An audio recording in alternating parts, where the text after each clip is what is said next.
بالله من الشيطان الرجيم بسم الله الرحمن الرحيم الحمد لله رب العالمين الرحمن الرحيم مالك يوم الدين إياك نعبد وإياك نستعين اهدنا الصراط المستقيم صراط الذين أنعمت عليهم غير المغضوب عليهم ولا الضالين. Assalamualaikum warahmatullahi wabarakatuh. Waalaikumsalam warahmatullahi wabarakatuh. Alhamdulillahirabbil alamin. Wa bihi nasta'inu ala umuri dunya waddin. Wassalatu wassalamu ala asyrafil anbiya'i wal mursalin sayyidina maulana wa syafi'ina wa qurrati a'yunina Muhammadin wa ala alihi wa sahbihi ajma'in. Subhanaka ya Rabb la ilma lana illa ma 'allamtana innaka antal alimul hakim. Rabbi shrah li sadri bima sharahta bihi sudura salihin min ibadik. Yassir li amri bima yassarta bihi umura salihin min ibadik. Wahdi qalbi bima hadita bihi quluba salihin min ibadik. Wasaddid lisani bima saddadta bihi alsinata salihin min ibadik. اللهم اجعل انفسنا مطمئنة تؤمن بلقائك وترضى بقضائك وتغنى بأرضائك. ربنا زدنا علما نافعا وارزقنا فهما صادقا. اللهم أرنا الحق حقا وارزقنا اتباعه وأرنا الباطل باطلا وارزقنا اجتنابه. جزا الله عنا سيدنا محمدا خير ما هو أهله والحمد لله رب Amin. Bapak yang dimuliakan oleh Allah Subhanahu wa taala, kembali kita bersyukur kepada Allah Subhanahu wa taala di malam hari yang mulia ini. Lagi-lagi Allah taala masih memberikan kepada kita banyak sekali nikmat. Di antaranya yang paling utama adalah nikmat iman, nikmat Islam, juga nikmat taufik dan hidayah dari Allah Subhanahu wa taala.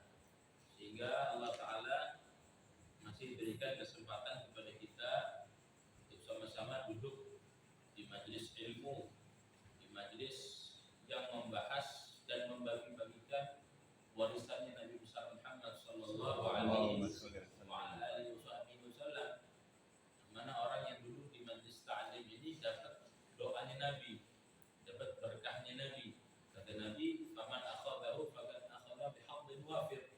Siapa yang ambil bagian di dalam majelis ilmu, mempelajari ilmunya Rasulullah, ilmunya para anbiya, ilmunya para mursalin, maka orang ini sudah mengambil satu bagian yang berlimpah ruah, tidak akan pernah ada habis-habisnya. Dan banyak sekali kemuliaan pada majelis ilmu ini yang banyak sekali, nggak bisa kita bahas satu-satu. Di antaranya disebutkan bahwasanya sa'atan fi majlis ilm khairun min shalah alfi raka'ah wa hudur alfi janazah wa iyadah alfi marid.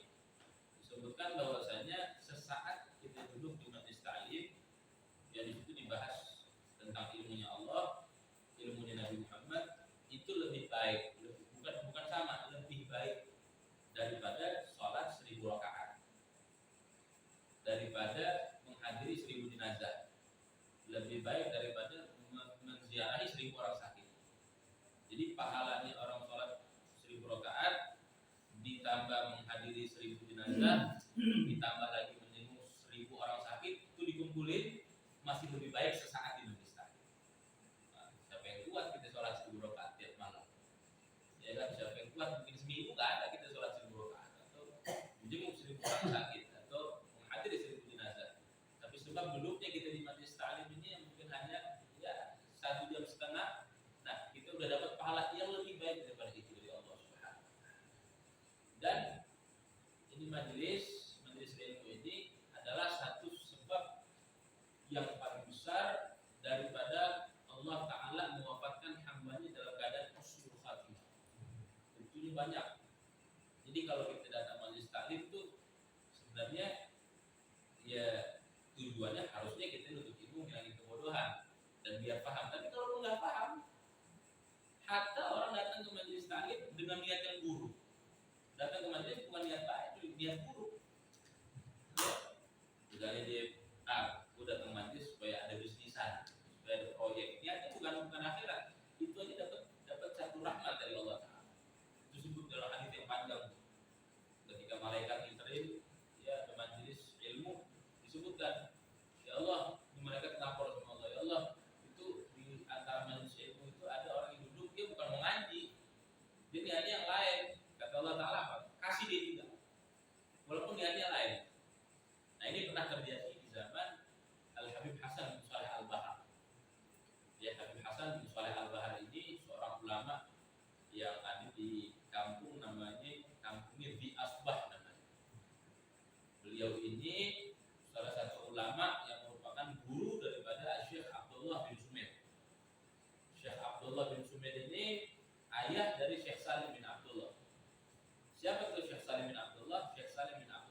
kemarin kita ngaji fikih itu Safinatun Najah tuh, karangan Syekh Salim bin Abdullah bin Sumair Al-Hadrami. Nah ini ayahnya Syekh Abdullah bin Sumair Al-Hadrami. Nah, Habib Hasan ini punya majelis setiap hari Selasa. Setiap hari Selasa dan setiap saatnya dihadiri oleh Syekh Salim bin Abdullah bin Sumair. Bahkan Syekh Salim ini datang ke majelis Syekh Abdullah bin Sumair. Bahkan Syekh Abdullah ini datang ke majelis Habib Hasan bukan hanya tiap hari Selasa aja, tapi hampir tiap hari sama Habib Hasan. Asal ketika lagi majelisnya Habib Hasan, ada orang ini keliling utang sama rentenir. Ya. Keliling utang sama rentenir udah jatuh tempo Pak. Nggak bisa bayar. Dia tahu ntar nih rentenir bakal datang ke rumah nih nagih. Walhasil dia bingung mana ya kabur dia, belum ada duit belum bisa bayar. Akhirnya dia bilang kabur ke tempatnya Habib Hasan aja, pura-pura ngaji aja gitu begitu. Pura-pura ngaji ke tempatnya Habib Hasan.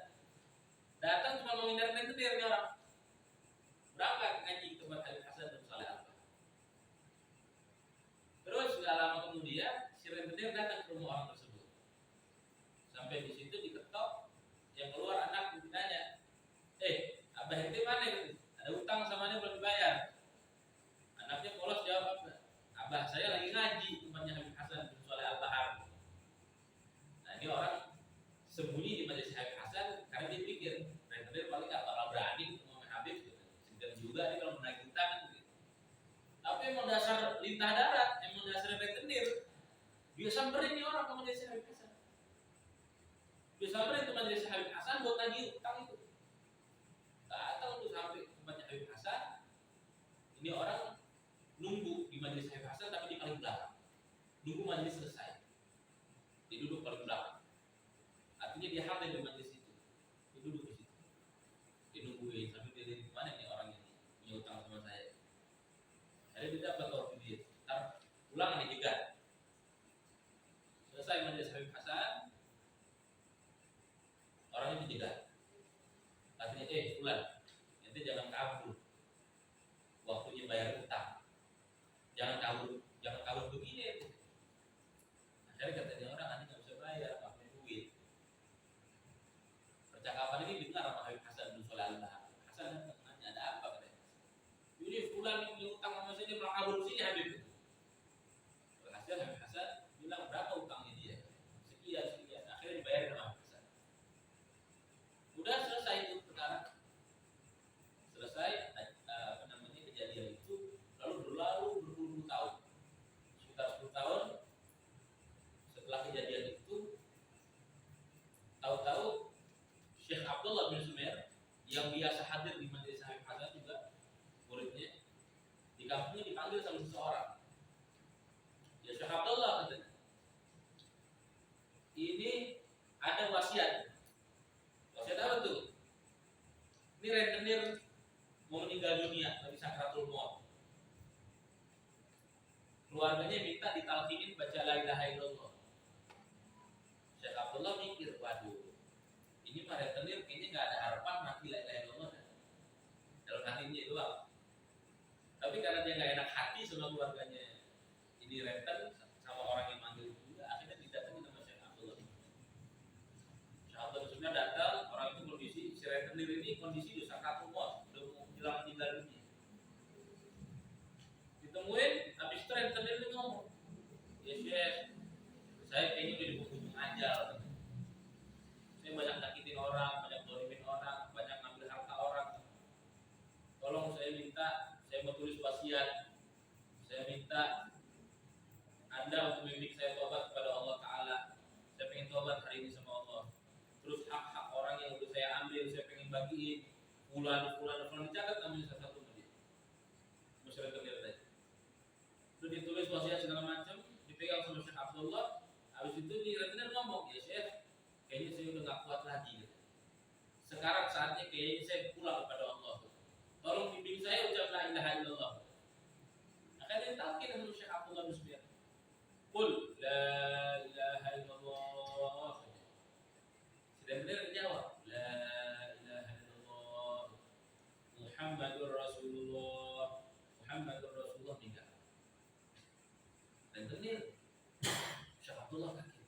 Ajib kata Syekh Abdullah. Ini orang rentenir seumur hidupnya.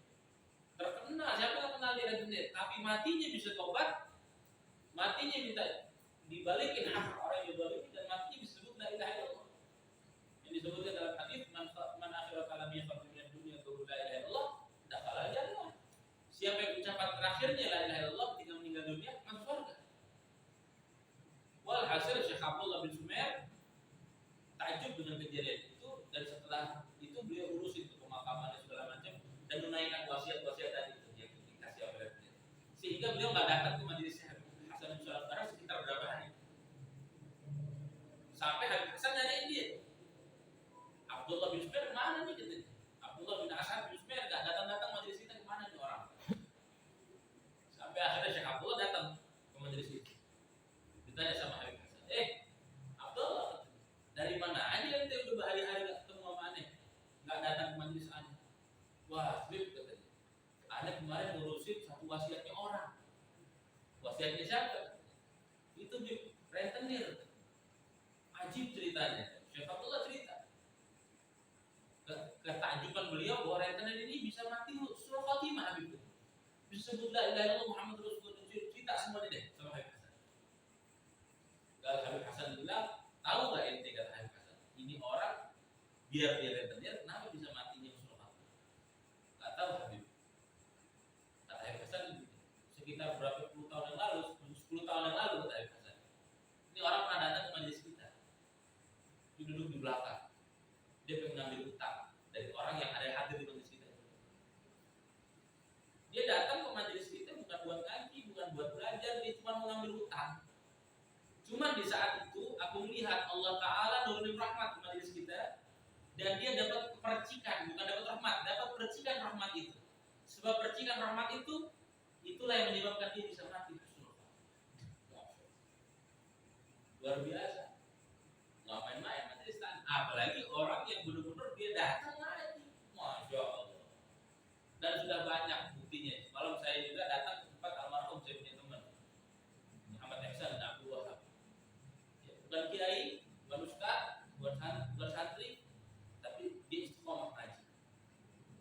Sampai akhirnya Allah pilihkan waktu meninggal dunia di malam Jumat antara waktu maghrib dan isya, dan dia udah request. Waktu itu harusnya malam Jumat pengajian di pengajian dia, pengajian majelis keliling rumah-rumah, tapi dia request di rumah saya aja tak malam ngaji tahlil. Ternyata benar malam itu dia meninggal dunia. Bahkan dia udah sempat pesan sarung yang ada tulisan la ilaha illallah Muhammad Rasulullah.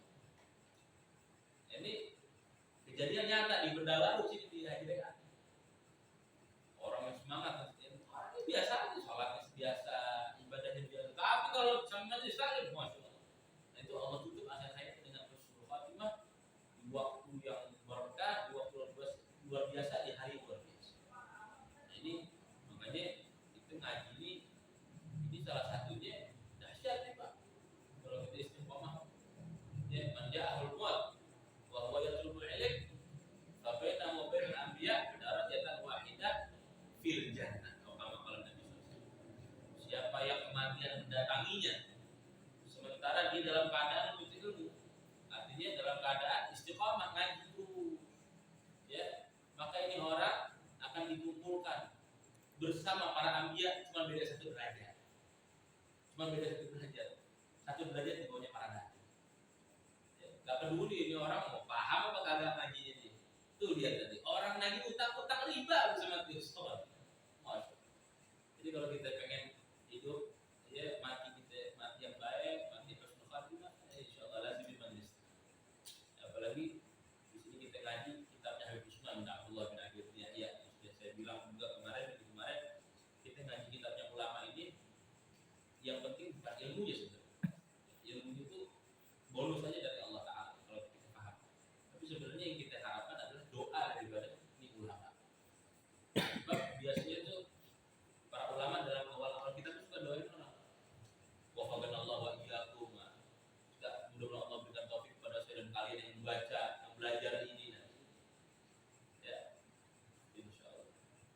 Memang kita lanjutkan kajian kita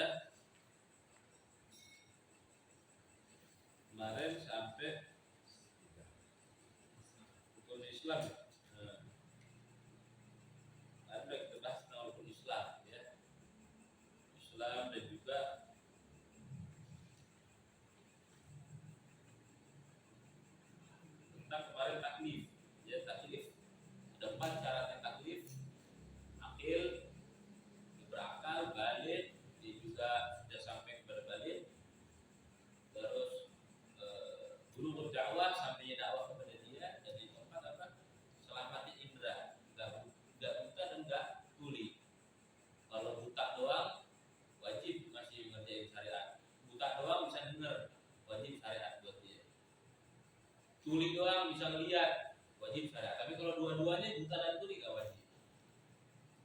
Jadi kalau ada orang yang kita kasih tahu ngaji itu wajib, tapi dia nggak mau datang juga, berarti mungkin orang belum berakal atau nggak berakal, atau ini orang mungkin belum balik, atau dakwah nggak sampai ke dia, atau ya tadi kalau nggak buta tuli, ya.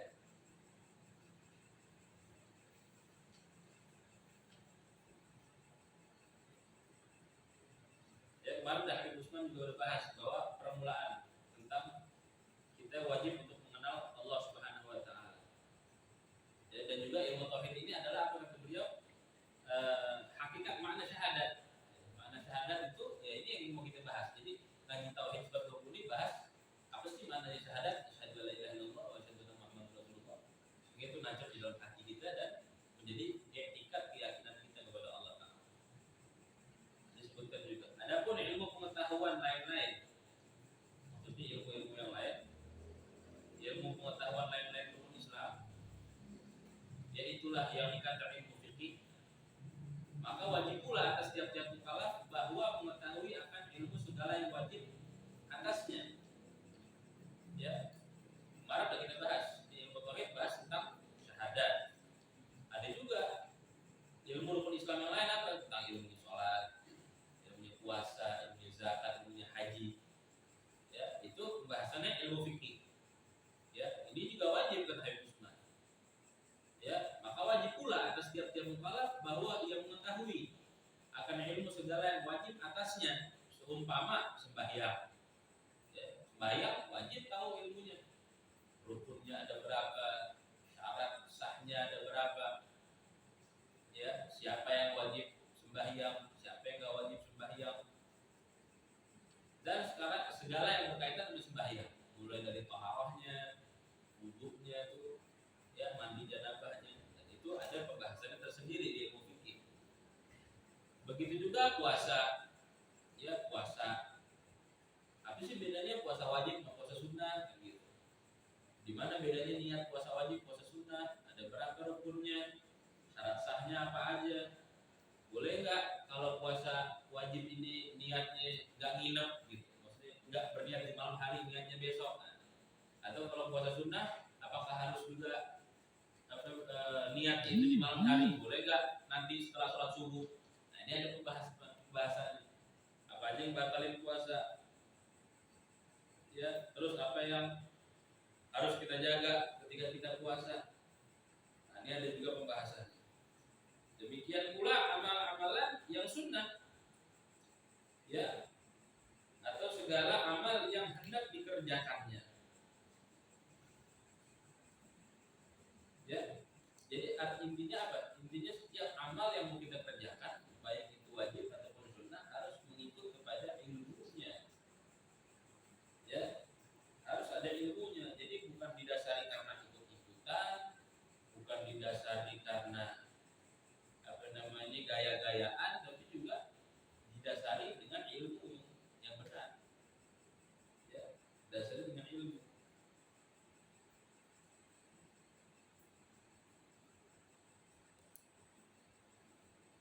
Ya, karena apa? Karena tiada sah. Karena tiada sah beramal dengan jahil pada hukumnya. Nah, karena hukumnya itu nggak sah kalau kita beramal itu dalam keadaan kita nggak tahu yang mau diamalin. Misalnya sembahyang, ya, dia nggak hafal tuh rukunnya sembahyang ada berapa, pembagian rukun sembahyang ada berapa, apa aja sunnah hayat di dalam sembahyang, dalam sholat, apa aja sunnah abad di dalam sholat, mana yang rukun qaulinya, mana yang rukun fi'linya, mana yang rukun qalbinya, di mana memasang niat, ada apa aja syaratnya takbir, apa aja syaratnya Fatihah. Dia nggak tahu, dia nggak pelajari, maka ini orang nggak sah beramal dengan seperti itu. Begitu juga puasa juga sama, nggak sah puasa, ya, tidak diterima. Ya Allah apa? Sia-sia jadinya. Ya, sia-sia aja. Disebutkan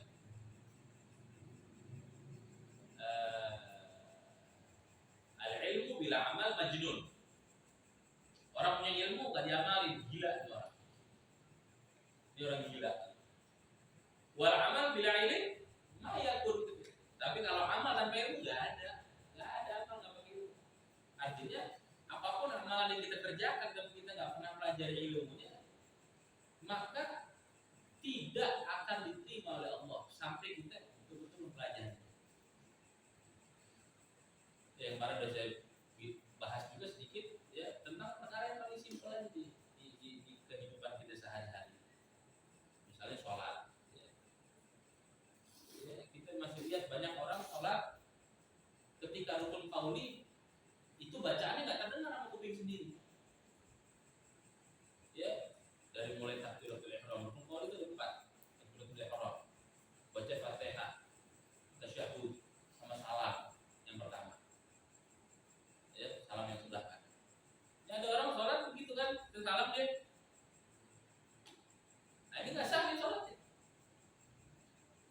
Sebab dia nggak ngucapin, dia harus ngucapin sir pelan tapi kedengaran sama kuping sendiri. Nah begitu. Kalau cuma bibirnya bergerak, suaranya nggak kedengeran, nah ini nggak sah sholat. Nggak diterima sholat. Cuma kan kalau kita kasih tahu begitu, mesti kan marah orang. Iya kan? Nah, jadi ya dengan hasanah lah kita sampaikan. Bagaimana pentingnya ini penting loh. Ada orang cepat hari ini aja, iya kan? Nggak kedengeran kupingnya sendiri. Nah, ini juga nggak sah. Ya. Nah, dan kita juga harus ada punya kepedulian sama saudara-saudara kita, sama mungkin jamaah masjid kita ya.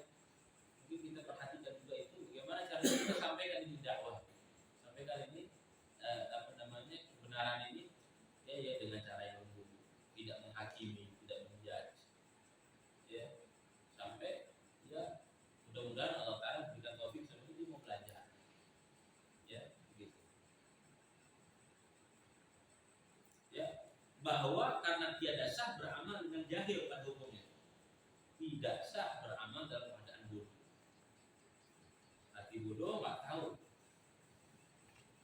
Bermula dalilnya dari kitab Zubat. Nah, dari kitab Sofatul Zubat. Apa kata Syekh Ibn Ruslan? Fa kullu man bi ghairi ilmin ya'malu a'maluhu mardudatun la tuqbalu. Artinya tiap-tiap orang beramal dengan tiada ilmu, maka amalnya itu dibalikkan kepadanya. Ya, harusnya kita kalau beramal itu diantarin ke Allah, ini belum sampai ke Allah dibalikin lagi tuh, ngambil tuh, balikin lagi ke malaikat. Apaan nih amal begini? Ya, nggak sesuai sama yang Allah minta, dibalikin. Yakni tiada dikabulkannya dua adanya. Ya, kan serem ya Pak ya. Saya kan gitu ya capek-capek ibadah kalau kita nggak hiasi dengan ilmu, ini bisa gawat nanti nggak diterima oleh Allah. Gimana kita ngerasa udah sembahyang banyak, udah amal banyak, udah ibadah banyak, tahu-tahu di hari perhitungan habis nggak ada apa-apa. Ya Allah, saya kan dulu sholat, ya Allah sholat sunnah sekian, ibadah sekian, mana nggak ada satu pun kata Allah. Yang sah aja satu aja nggak ada kata Allah. Ya kalau di akhirat gitu itu gimana? Udah nggak ada modal lagi. Makanya alhamdulillah kita ada di majelis taklim ini masih dikasih taufik sama Allah. Kita coba rapiin pelan-pelan, kita perbaiki. Sebab ibadah itu, banyak ibadah itu bagus, banyak ibadah itu bagus. Tapi kalau banyak ibadah tanpa dibarengi dengan ilmu bahaya, bisa menjadi fitnah. Disebutkan oleh Imam Zarnuji itu dalam kitab Ta'limut Ta'lim, ada dua bencana besar di muka bumi ini. Fasadun kabirun, alimun mutahaddikun. Bencana besar itu adalah seorang yang alim, ahli ilmu, tapi kelakuannya bejat. Ilmunya bagus, anak pesantren, tapi akhlaknya nggak ada. Ya, rusak, bejat akhlaknya. Ilmunya banyak, kok bilang kan? Ya kan? Tentang urusan pesantren, tahu hukum, tahu apa segala macam, sholat Jumatnya datang, ntar kalau udah mau komat sambil merokok jalan. Ntar yang negur, antum kenapa sholat Jumatnya datangnya ini udah mau komat? Lo tahu apa? Gue mondok lebih lama. Nah, ini bencana nih, gawat nih. Baca dulu kitabnya gini udah.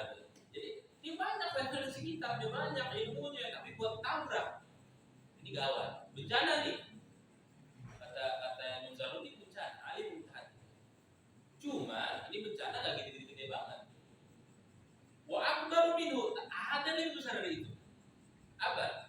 Jahilun mutanassikun, orang bodoh tapi ahli ibadah. Dia mah ilmunya ilmu dasar agamanya nggak ada, tapi sholatnya kok. Amalnya banyak, ini bahaya. Lebih bahaya daripada si alim tadi. Kenapa? Si alim tadi karena dia masih punya ilmu, mudah-mudahan ada insafnya di akhir hayat. Biasanya begitu tuh, orang kalau udah kecapean bangor ingat juga dia kan dulu santri ya, kenapa jadi melanggar mulu gitu. Ada gitu sebab masih ada yang bentengin dia ilmu tadi. Nah, tapi yang lebih bahaya nih, jahilun mutanassikun, orang bodoh ahli ibadah, kata Ibnu Zarruti. Kenapa? Karena orang bodoh yang ahli ibadah ini dia akan merasa yang benar dia. Dia pakai kasih tahu anak, sholat ente sama anak kalah, ibadah ente sama anak banyakkan anak, mau nasihatin anak, gitu tuh. Ini kata Ibnu Zarruti. Sehingga jahilun mutanassikun ini susah, kata Imam Zarruti. Susah untuk dia diajak baik. Pak, sholatnya itu kayaknya ini tahu dari mana sih? Saya tahun-tahun sholat belum ada, negara saya baru bapak doang, gitu. Ada begitu. Ini bahaya. Ya. Bahkan akan menjadi fitnah, kata Imam Zarruti. Huma fitnatan 'azimatan. Keduanya adalah fitnah yang besar. Buat siapa? Liman bihima fi dinihi yatamassaku. Bagi orang-orang yang berpegang teguh dalam urusan agama mereka berdua. Kita berpegang urusan agama sama orang alim yang rusak, orang alim yang bejat, hancur agama. Berpegang teguh juga sama orang bodoh yang ahli ibadah, rusak juga. Karena kadang-kadang penyakitnya orang bodoh ahli ibadah ini dia karena dia ngerasa dia udah abid, dia ahli ibadah, kadang-kadang keluar aja tuh fatwa sesuai akal, padahal nggak sesuai sebenarnya. Nah, ini pernah terjadi. Saya dulu waktu di Jombang, jadi kita pernah ngobrol sama salah satu, ya disebutnya ustadz lah di kampung itu. Sebenarnya bukan ustadz, tapi orang-orang yang sering ada di masjid aja gitu. Terus ada satu jamaah nanya ke kita, gimana hukumnya itu ngejual kulit kepala waktu kurban. Kita terangin dong, nggak boleh, haram. Jual kepala, jual kulit, jual ini nggak boleh. Namanya korban itu utuh, semuanya harus dibagiin. Nah, terus ada yang orang yang biasa di masjid itu tuh, bukan orang alim, tapi emang di masjid mulu. Berarti kita salah nih selama ini Pak Haji gitu. Nggak boleh nih begini. Itu Pak Haji ngambek gitu ya. Nah, tahu habis itu Habib ketika itu. Emang udah biasanya kita juga ngejual, kagak ada yang larang kita. Ya, kita kan cuma nyampein, ya terserah pulang karena itu amanat. Apalagi kita pengurus masjid, amanat kan itu korbannya orang, bukan korban di kita. Udah ada sampai begitu, orang yang marah, yang mengurus tadi tuh, besok kita udah nggak punya jadwal lagi di sini. Nah, itu sekarang akhirnya menjadi fitnah. Yang benar jadi salah, yang salah jadi benar. Nah, ini bahayanya kalau kita kagak ngaji. Ya, alhamdulillah. Nah, itu ilmu fikih tadi udah pembahasan. Sekarang itu pembahasan puasa, pembahasan zakat. Ya gitu. Jadi sekarang ya zakat tuh orang bayarnya pakai duit. Dan zakat harus pakai beras. Zaman kita kecil dulu nggak ada, di Betawi nggak ada orang bayar zakat pakai duit. Saya nggak pernah nemu ya. Zaman saya kecil dulu di Cipinang Besar Selatan tuh nggak ada orang bayar zakat pakai duit. Itu zakat mana? Zakat fitrah, ya pakai beras. Ya kalau dia mazhab Syafi'i. Gitu. Ya, cuman karena tadi ya udah berubah ya, banyak juga orang seperti kita ini awam nggak ngaji, ya tidak ada satupun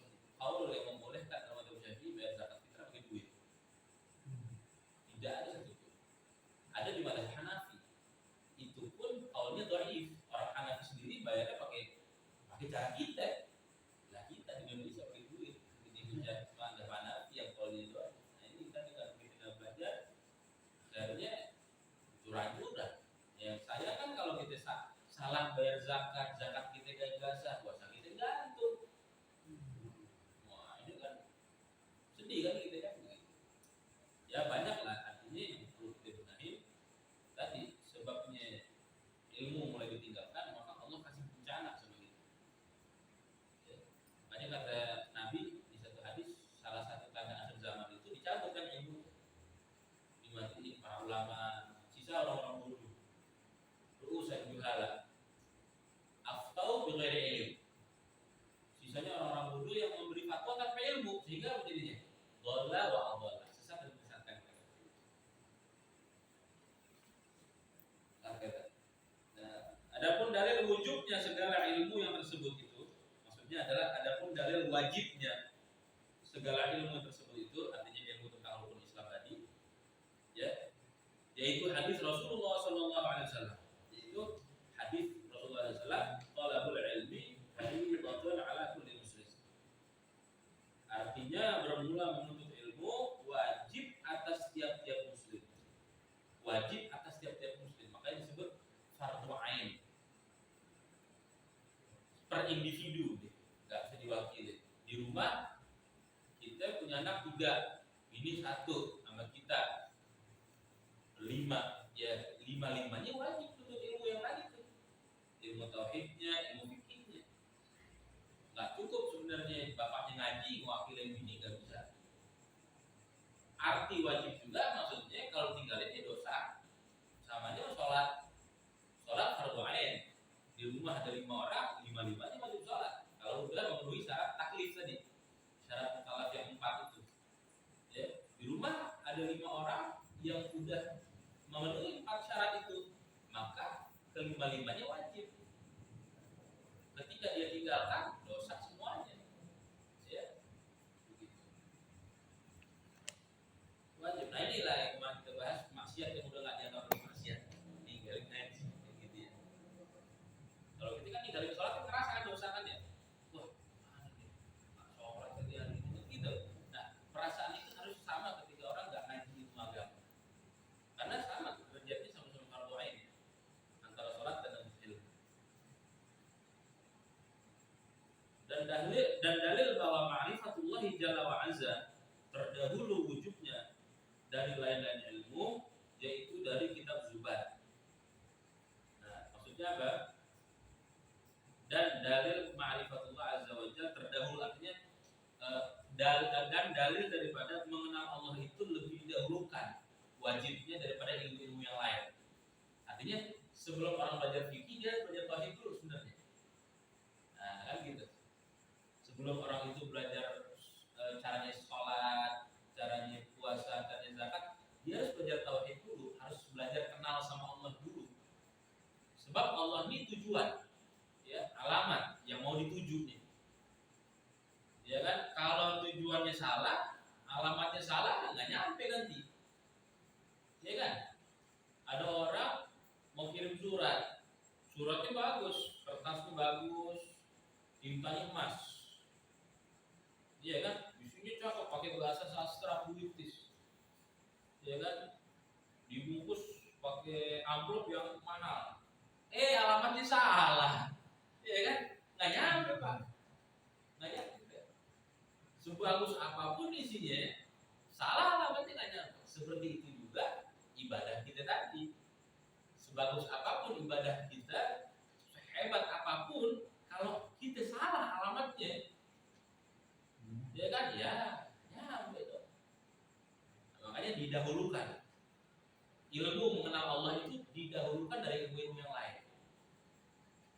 Itu disebut tuh di rukun agama akan din salasa, rukun agama 3, al-iman, al-islam, wal-ihsan. Iman dulu, iman artinya belajar tauhid. Islam habis itu belajar fikih, baru ihsan. Belajar apa? Ihsan, adab hati, batin itu di tasawuf. Ya, jangan dibalik-balik. Maju tasawuf dulu,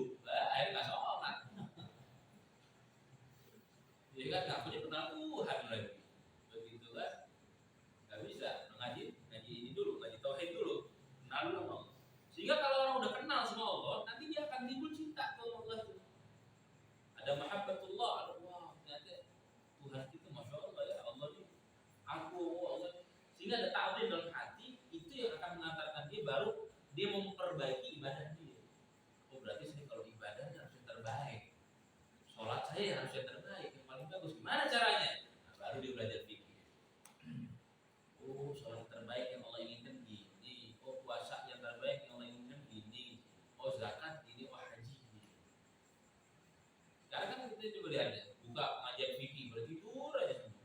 Kenapa? Orang-orang yang hadir itu mungkin nggak kenal sama Allah, sehingga nggak ada taklim sama Allah. Padahal itu kan kemauan Allah. Ilmu fikih itu seluruhnya adalah kemauan Allah. Dibahaslah sholat. Kenapa sih sholat harus begini, syaratnya begini, rukunnya begini? Itu kemauan Allah semuanya. Jadi kalau orang sholat sesuai dengan syarat dan rukunnya, berarti dia sholat sesuai dengan standar kemauan Allah, bukan kemauan dia. Berbalik dengan orang yang sholat tanpa ilmu, berarti pakai kemauan dia. Sholat itu begitu, yang penting sholat aja gitu. Yang penting sholat, bukan sholat itu penting. Kenapa? Karena kenal perintah, bukan kenal yang merintahin. Nah, makanya kenal dulu apa yang merintahin. Baru akan ada mahabbatullah, ada cinta kepada Allah dan dia baru mau belajar. Begitu. Nah, di kitab Zubat juga disebut awal wajibin alal insan ma'rifatul ilah bistiqam. Artinya yang permulaan wajib atas manusia yaitu ma'rifatullah dengan yakin. Yang wajib permulaan, yang permulaan wajib artinya yang paling pertama, yang paling dasar atas seorang manusia itu adalah mengenal Allah dengan yakin, dengan keyakinan yang sempurna. Ya. Dan dari kitab Khutbah lil Habib Tahir bin Husain bin Tahir ya. Juga dari kitab khutbahnya Habib Tahir bin Husain bin Tahir. Ya, Habib Tahir bin Husain bin Tahir ini adalah kakak dari Habib Abdullah bin Husain bin Tahir. Habib Abdullah bin Husain bin Tahir itu pengarang kitab Sulamul Taufik. Jadi pesantren itu dikaji itu. Kitab Sulamul Taufik, atau kalau kita suka ziarah baca salam ziarah tuh salamullah ya sada minar rahman ya ghadaku. Itu yang arang Habib Abdullah bin Tahir. Atau kalau kita baca qasidah ya arhamar rahimin ya arhamar rahimin, itu juga karangan Habib Abdullah bin Husain bin Tahir. Nah, ini kakaknya Habib Tahir bin Husain bin Tahir. Ini dua orang adik kakak, masya Allah. Kalau kita baca manaqib sejarahnya beliau ini, akhlaknya dua-duanya masya Allah luar biasa. Apa kata Habib Tahir? Habib Tahir bin Husain bilang, fa'lamu ayyuhal ikhwan annal asla wal asas huwa ma'rifatul ma'bud qabla al-ibadah wa dzalika haqiqatu ma'na syahadah. Artinya, ketahui oleh kamu bahwa asal agama yaitulah mengetahui Tuhan yang disembah sebelumnya membuat ibadah padanya. Ya. Dan adalah pengetahuan itu hakikat makna kalimat syahadat. Ya. Jadi kata Habib Tahir bin Husain itu, ketahuilah olehmu bahwasanya fondasi agama ini ya adalah mengenal yang disembah. Siapa? Allah sebelum menyembahnya. Ya, sebelum menyembah Allah harus kenal dulu sama Allah. Cuma jangan salah tafsir. Habis pulang dari sini nggak sholat lagi. Tanya, Nabi mau sholat tak? Ani belum kenal sama Allah. Jadi Ani mau kenal dulu baru ada sholat, ya kagak gitu maksudnya. Sambil berjalan kita ibadah, sambil itu kita terus kenal Allah. Artinya sebenarnya begini, ngaji tauhid ini sebenarnya sebelum balik gitu. Orang sebelum balik kan belum sholat kan? Harusnya ngaji tauhid bocah gitu, anak-anak kecil. Sebelum ibadah, sebelum balik udah ngaji tauhid harusnya gitu. Sebelum membuat ibadah, sebelum kita terkena wajib syariat taklif tadi, sebelum kita taklif tadi, hendaknya udah kenal Allah gitu. Udah ngaji tauhid dulu, rapi sifat 20. Makanya kalau di Hadramut yang ngaji sifat 20 mah anak-anak umur 5-6 tahun. Di pesantren juga anak-anak tidak iya. Yang masih ya umayyiz lah, belum balik. Cuman kan kalau kita kan udah telat istilahnya kan gitu. Jangan ntar pulang, Anda nggak sembahyang dulu, kenapa? Belum kenal sama Tuhan, begitu. Ya, terus kita sembahyang sampai kita terus berusaha mengenal Allah Taala gitu. Jadi begitu. Makanya di Hadramut itu satu negeri yang berkah, sampai disebutkan tidaklah tumbuh kumis seorang pemuda di Hadramut, melainkan mereka udah jadi wali Allah. Ya, itu umur 15 udah tamat tuh ngaji ihya, di tasawuf itu tamat jadi wali umur 15. Ya, makanya di sini disebut sebelum dia berbuat ibadah dia kenal sama Tuhan.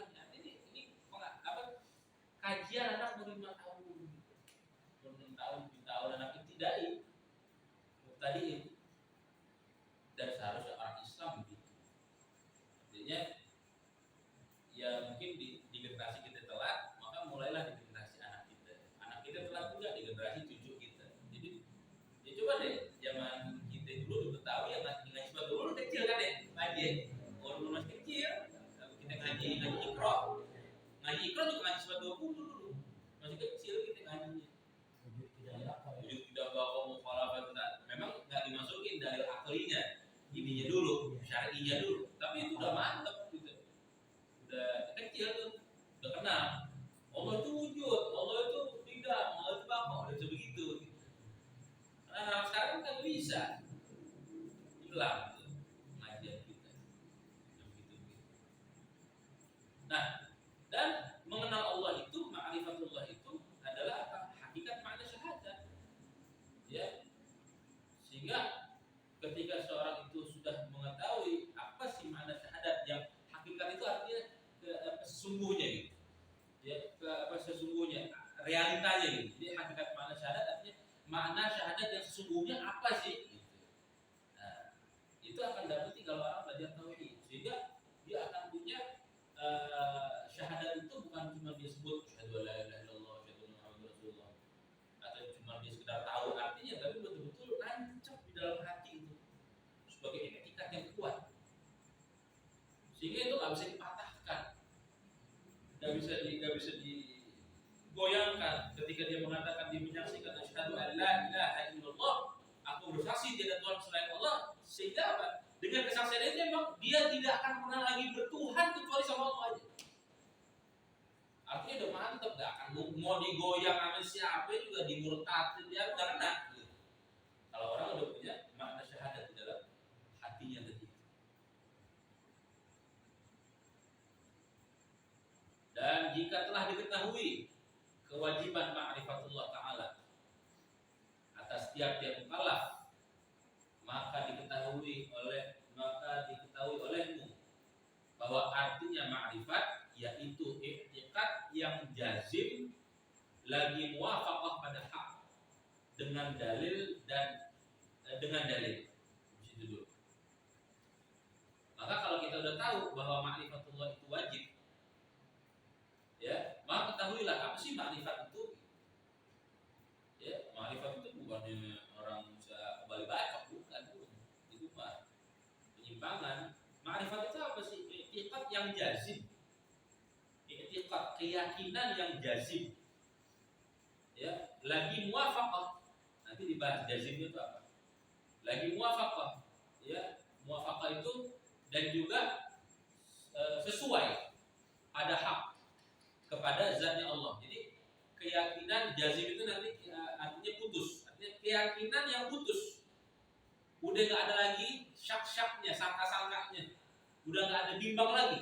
Udah putus tuh keyakinan tentang zat Allah, bahwa satu-satunya Tuhan hanya Allah. Udah putus, udah nggak ada sangka-sangka lagi. Kira-kira selain Allah sebenarnya ada lagi nggak ya Tuhan? Nah, itu masih ada syak. Atau masa sih Tuhan itu Allah? Kenapa harus Allah ya? Nah, ini masih ada syak. Ini enggak, ma'rifat itu udah putus. Udah nggak goyang lagi, udah betul-betul mengikbat yang Tuhan cuma Allah. Udah mantep banget, udah kokoh banget itu dia punya etika, dia punya keyakinan, dan yang dia yakini tadi, ya perkara-perkara yang dia yakin bahwa Allah Tuhan, dan dia meyakini perkara-perkara yang sesuai sama Allah.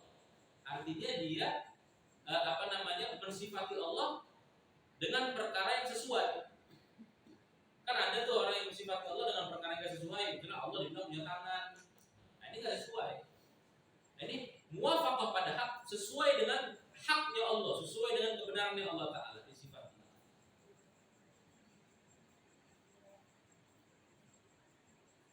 Ya, dengan dalil.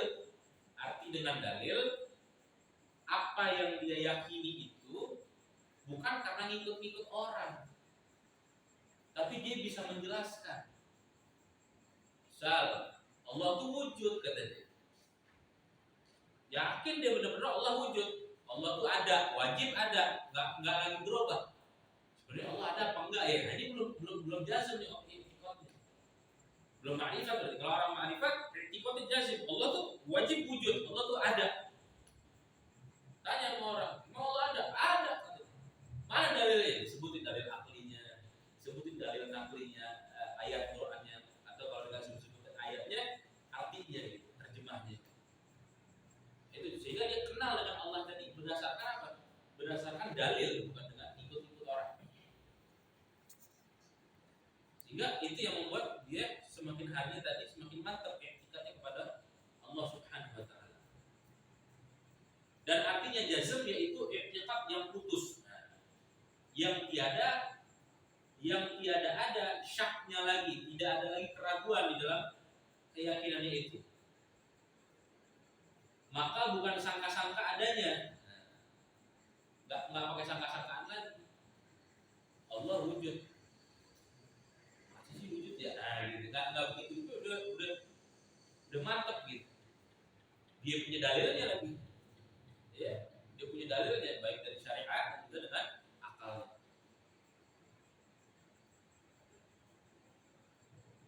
Nah, dan terbagi jazm itu 4 bahagian. Sebagaimana di bawah ini dinukil dari ibarah kitab Fijiji adanya. Nih lihat ya, modelnya orang yang bertauhid itu ada 4 model. Pertama jazm, pertama i'tikadnya putus.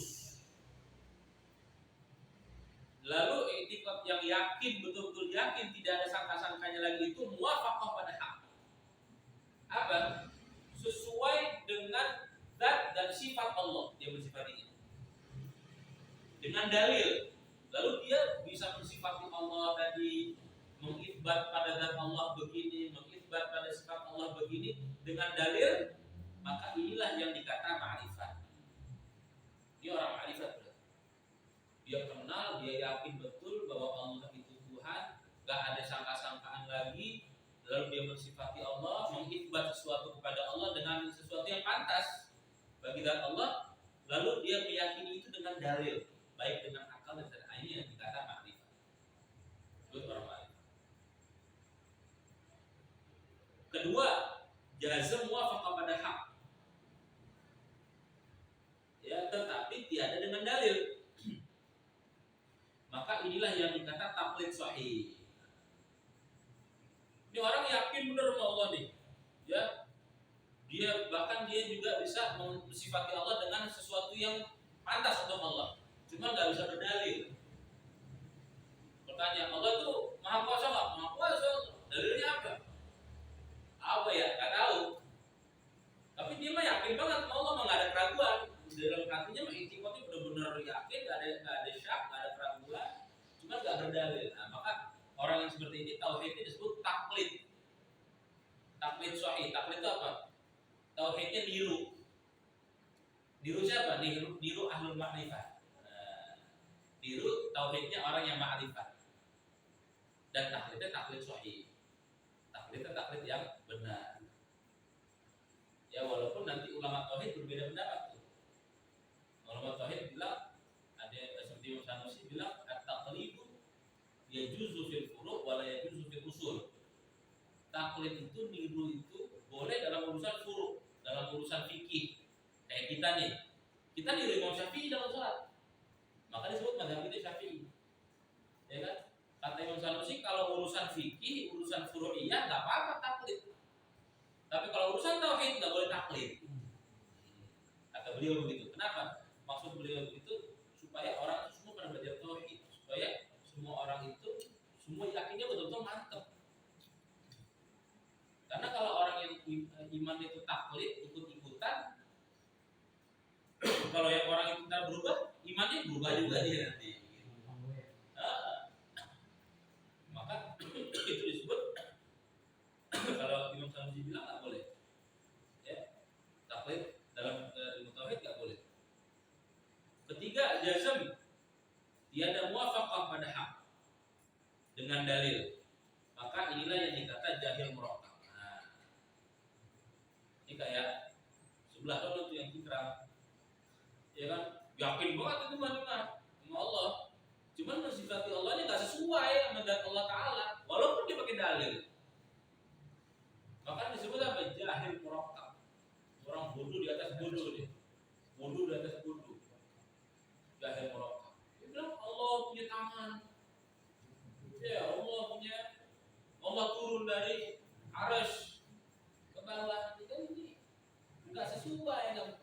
kita mensifati Allah ini nggak sesuai. Kenapa kita bilang nggak sesuai? Kalau misalnya Allah itu ada di arasy, berarti Allah butuh dong sama arasy. Tuhan itu kaya, dia nggak butuh sama yang lain. Itu qiyamuhu binafsi. Allah itu qiyamuhu binafsi, ngurus zatnya sendiri, nggak perlu bantuin orang. Ya kalau adanya di arasy berarti masih bantuin arasy dong, kan Tuhan. Ya nggak sesuai Allah kalau disifati begitu. Walaupun dia pakai dalil Ar-Rahman 'alal 'arsy istawa gitu kan. Ya, Ar-Rahman Allah 'alal 'arsy. Ada di atas arsy istawa. Istawa itu kalau di ilmu tafsir ada 12 artinya. Enggak bisa diartiin cuma bersemayam gitu, enggak bisa. Nah, ini nanti masuk kita nanti di ilmu tauhid itu ada namanya ayat-ayat mutasyabihat. Ayat mutasyabihat itu ayat-ayat yang kalau dibaca seolah-olah Allah itu berfisik. Padahal tidak. Maka disinilah bedanya Ahlussunnah wal Jamaah dengan yang lain. Ahlussunnah wal Jamaah ketika mendapati ayat-ayat yang seperti itu, kita memakai takwil namanya. Takwil itu sarful kalam an ghairi ma'antimasi ma'nan yaliqu bi. Merubah ucapan dari yang selain dia dengan mengambil makna yang serupa. Contoh misalnya kalau sebelah ngomong itu apa? Dia bilang yadullah fawqa aydihim. Tangan Allah di atas tangan-tangan mereka. Ya tangan Allah, punya tangan. Kalau kita enggak ngerti ini, yadullah fawqa aydihim, yadullah fawqa aydihim, tangan Allah di atas tangan mereka. Apa maksud tangan Allah? Oh, keridhaan Allah di atas tangan mereka. Itu kan ayat menceritakan tentang baiatnya antara kaum Muhajirin dan Ansor. Ya kan, tangan mereka berjabat, berbaiat, terus disebut yadullah fawqa aydihim. Nah, ketika emang lagi berjabat, emang ada tangannya Allah begitu? Enggak ada. Dan alhamdulillah kalau mensifati Allah dengan punya tangan berarti punya perut. Kalau punya perut itu punya kaki. Dia punya kepala, makan. Ya, alhamdulillah dari buah besar. Punya bini dong. Punya anak dong nanti. Nah, loh, kan? Jadi salah mensifati Tuhan. Maka disebut jahil murakab nih. Wah, ini bagi dalil. Ya. Makanya itu yang kita tolak dari mereka itu sebenarnya bukan masalah mereka mau pakai kunut nggak pakai kunut. Masalah mereka mau tahlil nggak tahlil itu mah furu'iyah. Kita nggak urus itu dah. Mau lu suka maulid, mau lu nggak suka maulid, silahkan. Mau lu suka tahlil, lu nggak suka tahlil, silahkan. Mau lu pakai kunut nggak pakai kunut, silahkan. Yang kita permasalahkan masalah akidahnya. Beda nanti jadinya. Allah yang kita maksud sama Allah yang kita maksud beda. Yang kita sebut Allah itu yang nggak bersifat seperti manusia, nggak sama manusia, nggak yang tidak punya tangan, yang tidak punya jisim, tidak punya fisik. Buat mereka Allah itu punya fisik, beda nggak berarti? Nah, makmuman di belakang mereka, kemana nyamin kita sholat kita? Nah ini masalah etikot, di situ yang kita nggak setuju. Ya. Bilang Allah punya tangan, ya cuma jangan digambarkan tangan Allah itu seperti tangannya kita, terus kayak gimana dong? Manusia tahunya tangannya begini, ya kan? Nah, makanya nanti di sini juga disebutkan bahwa Allah itu bukan yang terlintas dalam khayalan kamu, yang terlintas bukan Allah. Kalau kamu masih membayang-bayangkan, menghayal-hayalkan Allah itu bukan itu. Bukan itu. Allah itu suci dari apa yang terlintas dalam khayalan. Ya, enggak bisa dibayangin. Kenapa? Karena Allah itu mukhalafatu ta'ala lil hawadits, berbeda dengan makhluknya. Itu kuncinya ilmu tauhid, Pak. Kuncinya ilmu tauhid itu di mukhalafatu ta'ala lil hawadits, berbedanya Allah dengan makhluk. Orang yang sama makhluk aja kita enggak tahu bentuknya. Ruh itu sama makhluk sama kita. Tahu nggak bentuknya ruh? Bentuknya gimana ruh? Zatnya seperti apa? Iya kan? Atau bisa nggak ngebayangin ruh? Menghayalkan ruh bisa nggak? Lah ada orang bisa menghayalin Allah, berarti itu bukan gitu. Ruh hanya nggak bisa dibayangin. bayangin Tuhan. Yang sama sama kita aja nggak bisa kita menjangkau, apalagi Allah Subhanahu wa taala. Nah, keempat, jazm tiada muwafaqah pada hak dan tiada dengan dalil. Maka inilah yang dikata taklid batil. Ini kacau banget dari tauhid ini. Mensifati Allah tidak sesuai dengan zat Allah, lalu nggak pakai dalil. Nah, inilah disebut apa? Taklid batil. Ya, taklidnya batil. Na'udzubillah. Ya, jangan sampai kita punya tauhid yang salah. Nah, kalau bisa ma'rifat tadi. Nah, maka mulanya ma'rifatullah tadi supaya kita punya i'tiqad, kita punya keyakinan yang baik, yang benar, yang lurus, yang tidak ada lagi keraguan di dalamnya. Nah, mulanya kita ngaji sifat ruh ini. Insyaallah kajian kita di sini dulu. Setengah 10. Wallahu a'lam bishawab. A'udzu billahi minasyaitonir rajim. Bismillahirrahmanirrahim. Alhamdulillahi rabbil alamin. Allahumma shalli wa sallim wa barik ala sayyidina Muhammad wa ala ali sayyidina Muhammad. Wa laqad ashartu lin'ati man awsafu tuhil quluba tuhayyijul asjana. Wallahu qad athna alayhi fama yusawi al-qawlu minna aw yakunu thanana. Amin. Lakin hubban fi sa'iri qad da'a limadhi safwati rabbina wa hadana. Wa idh ibtada'na bil mawaddati hahuna narfa'u aidi faqrina wa rajana lil wahidil ahadil aliyil ilahina mutawassilina biman ilayhi da'ana mukhtarihi wa habibihi wa safihi zainil wujudi bihil ilahu habana. Ya Rabbana ya Rabbana ya Rabbana bil Mustafa aqbalna ajib da'wana. Anta lana ya dukhrana fi hadhihi dunya wa fi ukhrana. Aslih lana al-ahwal waghfir dhanbana wa la tu'akhidh rabbi in akhtana. Wasruk bina fi nahdi taha al-Mustafa ثبت على قدم الحبيب خطانا. أرنا بفضل منك طلعة أحمد في بهجة عند الرضا ترعانا. واربط به في كل حال حبلنا وحبال من ودى ومن والانا. والمحسنين ومن أجاب نداءنا وذوي الحقوق وطالبا أوصانا. والحاضرين وساعيا في جمعنا ها نحن بين يديك أنت ترانا. ولقد رجوناك فحكم سؤلنا واسمع بفضلك يا سميع دعانا. وانظر بنا سنة طه في بقاع الأرض واجمع كل من عادانا. وانظر إلينا واسقنا كأس الهنا واشفي وعافي عاجلا مرضانا. وابدي لنا الحاجات يا الله، قبل لنا حاجات كم يا الله. وابدي لنا الحاجات يا الله، قبل لنا حاجات كم يا الله. وابدي لنا الحاجات يا الله، قبل لنا حاجات كم يا الله. واحسن خاتمنا، تطلب اخر حياتنا من حسن خاتمه يا الله عند الممات واصلح عقبانا. يا ربي واجمعنا واحبابا لنا في ذلك الفردوس يا رجوانا. يا ربي واجمعنا واحبابا لنا في ذلك الفردوس يا رجوانا.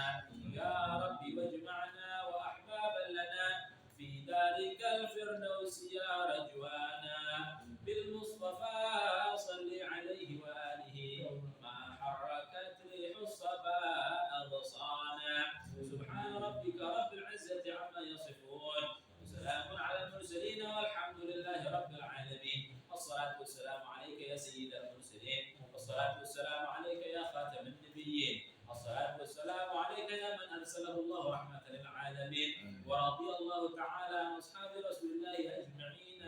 من سر الفاتحة.